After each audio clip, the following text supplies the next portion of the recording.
কথায় আছে অতি ভক্তি চোরের লক্ষণ। অনেকে মনে করেন বড় পীর আব্দুল কাদের জিলানী রহমতুল্লাহি আলাইহির নাম বিনা অজুতে যদি নেওয়া হয় তাহলে শরীর থেকে 3টি পশম ঝরে পড়ে। মূলত এটি একটি ভুল প্রথা এবং ভুল কথা। এই বিশ্বাস অনেক মানুষে পোষণ করেন, এমনকি অনেক চটি বইয়ের মধ্যেও এটি পাওয়া যায়, যেখানে আল্লাহ রব্বুল আলামিন এবং রসুল আকরাম সাল্লাল্লাহু আলাইহি ওয়াসাল্লাম এই দুইজনের থেকে বড় সম্মানিত আর কেউ নাই।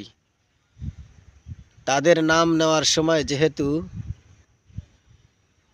অজু করার প্রয়োজন হয় না, তাহলে বড় পীর আব্দুল কাদের জিলানী রহমতুল্লাহি আলাই তিনি তো আল্লাহর একজন বান্দা এবং আমাদের নবী মুহাম্মদ সাল্লাল্লাহু আলাইহি ওয়াসাল্লামের একজন উম্মত। তাহলে তার নাম নেওয়ার সময় কেন অজু করতে হবে? আর যদি বিশ্বাস না হয় তাহলে আপনি অজু ছাড়া তার নাম নিয়ে দেখেন একটি পরিষ্কার জায়গায় বসে। আসলে এটি একটি ভিত্তিহীন কথা এবং অযৌক্তিক বিশ্বাস। আল্লাহ আমাদের থেকে এই সমস্ত অযৌক্তিক বিশ্বাস থেকে হেফাজত করেন।